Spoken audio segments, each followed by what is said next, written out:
Welcome to Onesies, a podcast of onesies and wonders and blunders. My name's Andrew. Name's Emily. Hi. Hi, Emily. Hi. We are back with Boat Patrol, Duck Patrol. Wow, never going to get it. Duck Patrol, episode 2.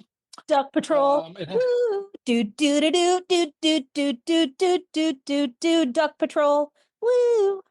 Sorry. Someday you'll know the theme song and be able to do it like It's that. it's the David Tennant. See, I'm matching up Duck Patrol, and he's also in DuckTales. I didn't know he was in DuckTales. He's in DuckTales. I didn't realize there was only one Scottish person working today. Okay. I think there's quite a few Scottish people in it, but Okay. also like Ben Schwartz and dorks like that. Okay. This episode has a title, Out to grass. To Grass. Out to grass. So now last episode, Emily discussed finding Duck Patrol a little. Would milk toast be the word? I'd say milk toast. It's a little cozy. A little cozy. Cozy for old folks. Not too much action. Not too sexy.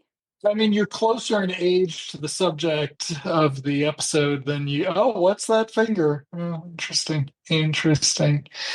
I got my thumb up, so it doesn't mean as much. Ooh. So we begin the episode with Richard Wilson chewing on his cud and speaking. Like, this acting choice was the worst. It was so gross watching a grown man chewing on something while he's speaking. I don't know. I thought it was gross.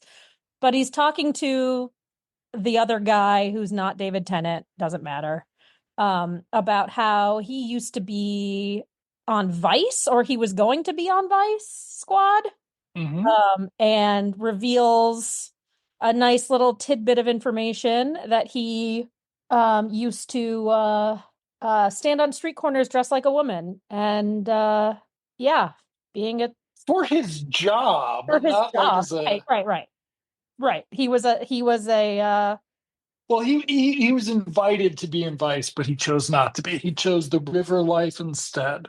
yeah. But he must have been in Vice if he was standing in as a sex worker.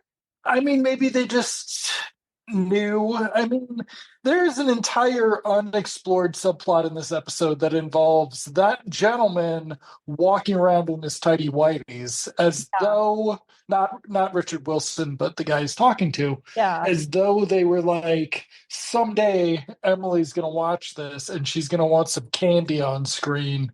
And so that's what she got. So now we try not to be too topical here on Onesies, as this year's entire run of episodes will no doubt attest. But I do also want to mention that this is the week we are recording after the Iowa Police Department got in trouble for getting free assault weapons from the U.S. government and then turning around and selling them to criminals. And when convicted, the police chief said, "This is what we all do. Nobody will be a cop if you don't let us do this." So, not a great week for propaganda. Thankfully, Duck Patrol is from a wow. Well, no, I mean, when they see people in danger, they ignore the situation, regardless of whether or not it. I mean, hey, it's not like they were little kids getting shot or something. It's the UK. They'd be getting stabbed and not doing anything. So, yes, then we get our nice little opening credits. And I think from there, do we go to the station where you get to see Hero with his shirt off? We get to see Hero with his shirt off, but also he has a name, and I forget what it is now. Travers. I believe it's Travers. Constable Travers. And Marilyn comes in, and she's all pushy, feminist. Like, men get to just throw their clothes off whenever they want to. You don't see me running around getting nude, and all the men in the station are like, "Oh, we'd love to do that." They specifically say they'd love her to do that. Right, right, They right. don't say they'd love to do it. Oh, you know what I mean. Their eyeballs fall out of their heads and their tongues roll out, and they're all super eager to see Marilyn nude. And by all I mean like the one guy. And then the other guy, again, none of these people have names to me because they don't matter. But the slightly heavier set guy who's not out on patrol with uh Doc, Coach, what's his name? Prof. Prof. Thank you. Um is forced to go on patrol with Marilyn, even though I thought she didn't work there, whatever. Uh because the normal guy, a series of unfortunate events, he is in the ER, and we never see it. It never comes, it's just sort of a joke. It's sort of a It comes back later. Did you does miss it? it I for guess at the end? I guess Yeah. The guy has no lines still. oh. This is the guy who got married at the end of last episode. Okay, gotcha. Okay. So So we will have to track to see if he ever actually gets any line. figures in. Um, and they go out on patrol. And then next thing we know, Prof and Darwin are on patrol together and talking about some other nonsense. They roll up to the pub that his girlfriend owns. Uh, is this before or after the goats? This is before the goat. This is before the goats? Yeah. Okay. So, So they so roll up. they roll up to the pub, and Barb is sitting outside. His Not her name, but whatever. is that it's not her name? Okay. Sue or something. I don't know. Okay, Doesn't whatever. matter. His girlfriend, Val. It's Val. Val. Thank you. Val is waiting, and tells Darwin that it is Prof's birthday. Now, you told me last week that Richard Wilson was 62 or something Okay. during filming. It is allegedly his 55th birthday. Anybody, I mean, I don't know Richard Wilson well. He's not in shows that I watch. But he has always looked the same. Maybe because the only shows I know him from are from roughly the same time. But he looks much older than 55. Well, so this starts a conversation about whether or not he's going to retire.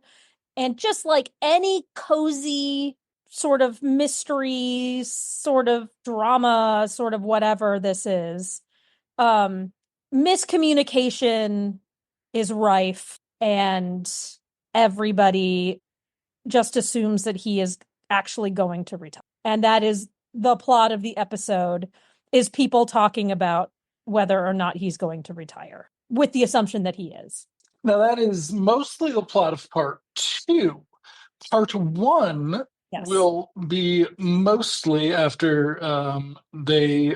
We've also skipped that Prof has been giving what's his face, David Tennant, love lessons. Oh, Darwin, He's yeah. been about how Darwin's hot for Marilyn's bod, but Prof is like, get yourself a woman who will make you not just have sandwiches for you, but she'll have two types of mustard. That's what really is important. And then, of course, they go meet Val, and Val implies that Prof is actually a catch for an older man, which we have yet to see in any. Just I mean, compared to the other folks, yes, but they're barely functioning members of society, which is why they're police officers. Like all of them, he's gonna have a police pension when he retires. So that's not bad. He's in the UK, so doesn't he have a pension no matter what? Yeah. Yeah. But also, Yeah. whatever. So yes. So I forgot about the love lessons too. Yeah. And so David Tennant is insistent that he doesn't want a woman who's going to provide him lunch every day, like pack him a lunch every day. He wants to make out with Marilyn. That's all he wants. Yep. And then they leave, and then this is when they encounter two men. First, because I was wondering when the hell Darwin makes the phone call that Prof doesn't see him. Oh yeah. Darwin calls the office where Marilyn has arrived They're on a boat. to. Marilyn and the other guy are on a boat, and for some They're on reason, a boat, and then he yeah, calls. Okay, so that's even more confusing yeah, because apparently he calls Marilyn from the boat, right. possibly while Prof and Val are having a little matinee, and tells her that Prof is going to retire because it's his 55th birthday and that is retirement age. So from there, Marilyn is going to become convinced that she can get Prof's job because they're going to have another vacancy. So she will have a subplot with her and the gnome who plays their boss about how she can have the if she'll do the schedule if he gives her the job. And he's like, "What if you do the schedule and I don't give you the job?" And she's like, "No, I have to have the job too." And he's like, "Well, that's not fair, is it?" And there are numerous jokes about ladies in the workplace and how they really just get in the way of what the men are doing there to protect the great British public, Yes. which is nothing. Okay, so then we get to Prof and Darwin back at their patrol. They've got 5 minutes to go, and they see a couple older gentlemen in fisticuffs. Darwin wants to stop. Prof says, I have 5 minutes left of my shift. Let them sort it out themselves. Look away. Look away, he says. Okay, this is the most realistic show we've watched in ages. Okay? Ages. And David Tennant, being the bright young thing that he is like, I can't turn away. This is our job. We have to do this.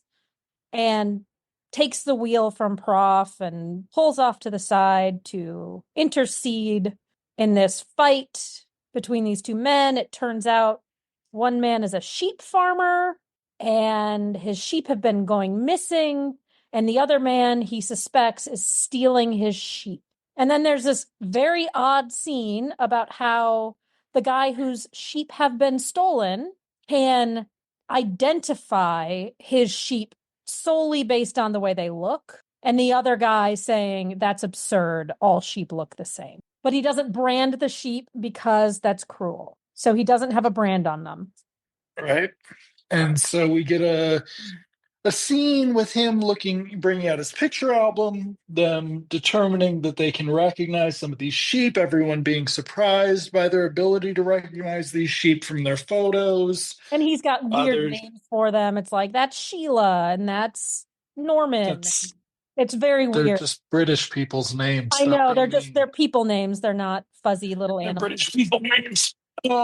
So Prof comes over and is just sort of like, you guys are all stupid, not just the two guys fighting or Darwin, but all of you are being stupid right now. Yeah. And then he's Not ready to go to untrue. the boat. Not untrue. We get an animal husbandry remark where the farmer with the missing sheep says that he had to nurse one of the sheep back to health as a babe, and it would sleep in the bed with him.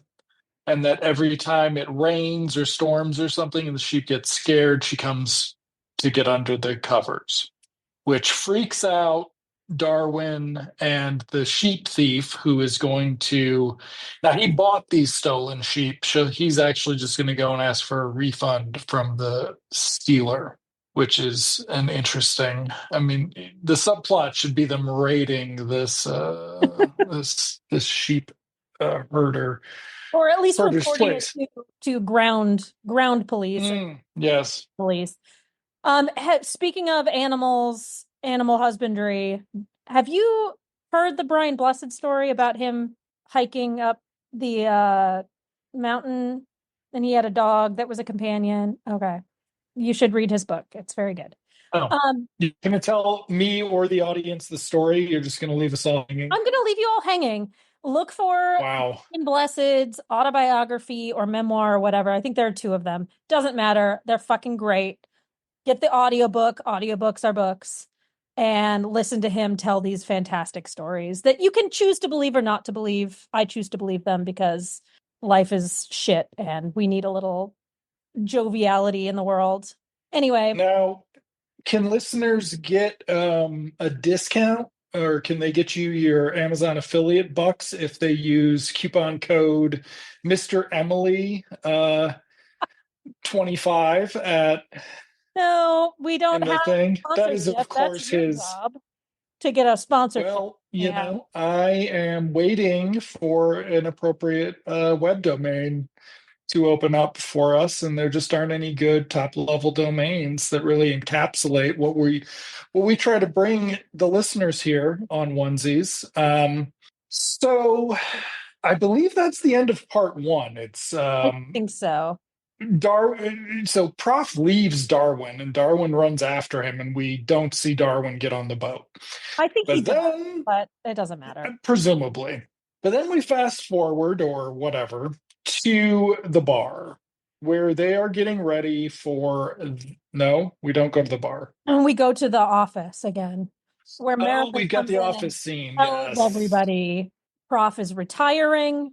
I want his job, but we also need to throw a party. And then Yes. she goes to tell the boss, again, whose name The doesn't gnome guy, the fishing gnome. Yes. matter, that Prof is retiring. I want his job. And this is when they have the exchange about her making the schedule and yada, yada, yada. The rooter. The rooter, you mean. The Yes, rooter. yes, The rooter. yes. Um, Rooter. say it one more goddamn time. How dare you? Um, and then do we go to the bar? I Well, feel like we missed something. is there some other? I mean, we've covered.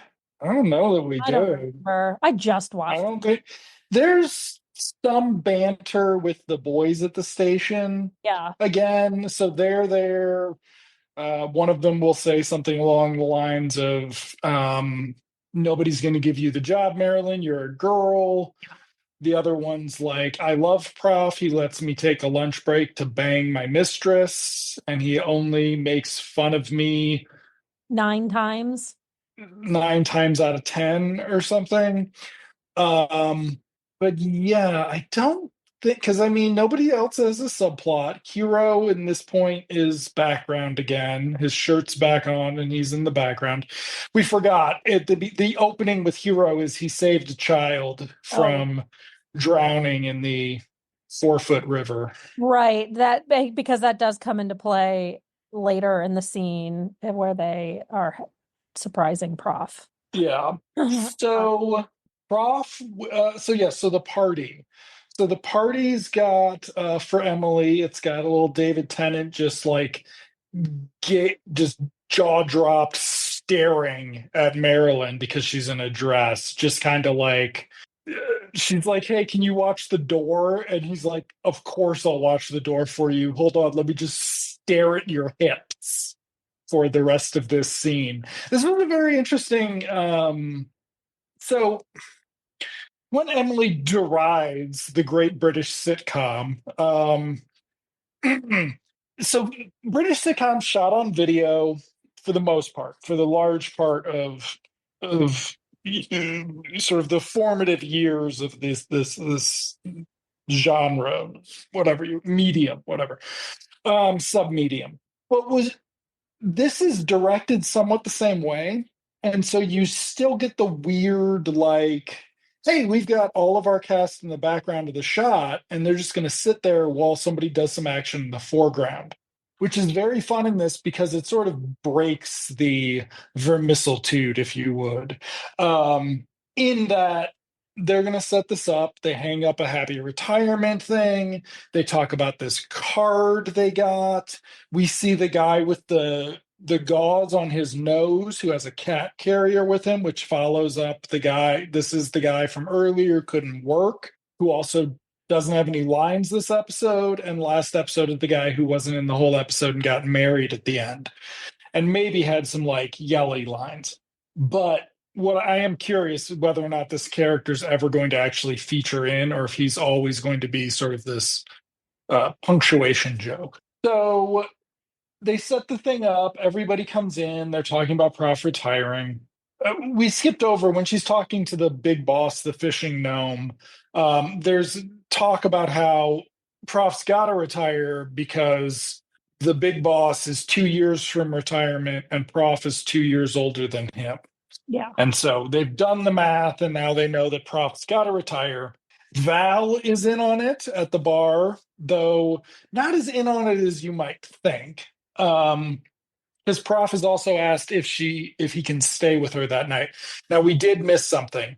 We Yeah. missed Prof running into his wife after he drives off on David Tennant. So he drives off on David Tennant onto the river, and then he goes under a bridge, and then immediately a miniature airplane of some sort flies over the boat, which he then stops and has an argument with his ex-wife, who is throwing his World War II era models down into the river, Yeah. as well as his clothes, because he has not come to get them. She thinks he's childish, and he does not give her the good loving that her new beau, Dilbert, gives her. Is it Dilbert, really? It's Dilbert, but it's 1990 or I know. 89 or whatever. It's just But still. yeah, it's still, yeah. Um, it's a, I mean, So what ends up happening, and this is what sort of, I think, part of what's driving the rest of the cast to assume that he's retiring, is that the ex-wife sold their house, and is that her throwing all that shit at the boat is her giving him back his stuff. And the reason he needs to stay with Val is because, like, this is the end of an era. I don't know if they just got divorced. I don't know if they've whatever. just sold the flat, so Yeah. the new owners are taking occupancy. So, like, this is the end of an era for him, and he just needs like a place to crash, whatever. But what the only thing he's telling them, because he's a professional and doesn't get into his personal life at work, is this is a big day for me. Just, I'm a little bit stressed out. This is a big day. This is a big day. And that lack of communication about what's going on furthers this notion that he's retiring. Yes. Whatever. And so he will show up to the retirement party with a suitcase then, Yes. And full of presumably wet clothes and his planes. my favorite scene, when he comes through the door and just walks right through the happy retirement banner, starts having this. I just thought that was hilarious. I don't know why I thought it was so funny. It was so dry. Just like he has no idea what these idiots are up to. Like, it's so funny to me. And this is the scene where yes, he will then come into the shot and have a conversation with Val. With Val, the And in rest the of them are just background, reacting to what they're hearing. yes, you can see them reacting, and you can see like the moment where they realize that they don't really have any direction for this or something, Yeah. and like quiet panic sets out on the actors' faces. He's gonna go talk to Val. She invited him to stay over that night for some schnuggins. And so now he's What's that? like, What's schnuggins? all right, listeners, just email Mr. Emily at onesiespod.feedback. I'm gonna see if that's available. And ask him what schnuggins are. Okay, so gotta forward that to his professional email. Okay. So, yes, but then he's like, I need a place to stay. The wife just sold the flat. And she's like, well, of course you can stay with me. He's like, cool. She's like, I can't wait until you're with me all the time and we're tending the bar together. She's already got his future planned out for him. He's like, what the hell are you talking about? At that point, the gang comes out. Now, the dude who's having the affair, who was in the first scene checking out Prof's legs, he is in an outfit that, again, was designed with Emily in mind. He is wearing some sort of a cape and tidy whities and a corset. So, But tidy whities over pants or shorts or something. Like, yeah, I didn't look that it's not hard bare legs. again. It's not bare legs. Okay. Are you sure? I think it's bare leg. I don't think it is. You're going to need to go back and watch again. Okay, I'll rewatch it and let you know. Okay. And Hero is there, and they're expecting to surprise Prof with this retirement thing. And again, another funny thing that Richard Wilson does, he grabs Val and is like, let's go outside and talk. And on the way out, they sing for He's a Jolly Good Fellow.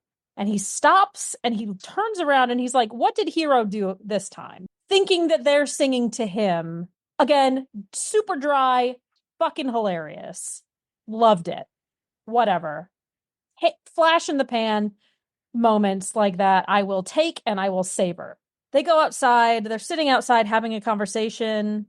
I think this is where maybe he goes into more detail about the wife selling the flat, Yes. da da da da da.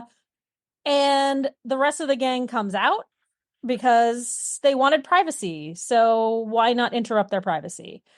And then comes the guy with the sheep. And he, Well, before that, we resolved that he's not oh, retiring, that right. he's under a different contract. He has 5 more years. Yeah. Val is disappointed. Marilyn's disappointed, but overall the mood is okay. Yeah.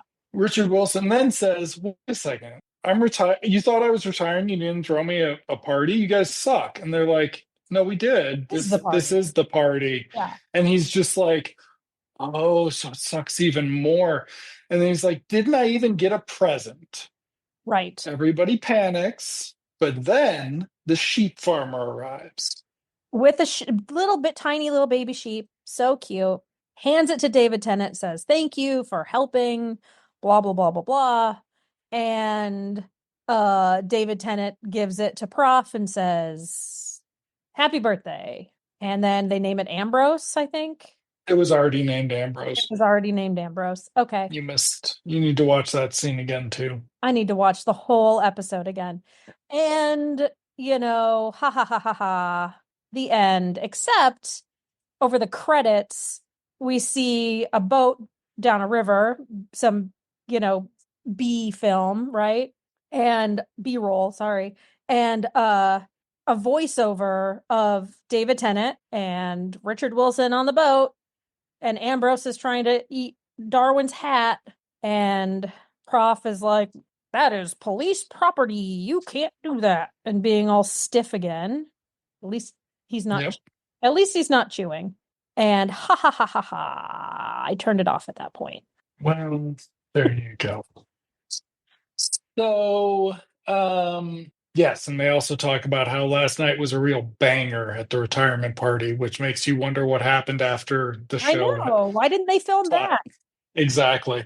Well, Jesus. the amount of subplots that are left out, it is rather significant, right? Yeah, Like most of the action is left out of the right, show. right. Which is frustrating, but also the point of a Right.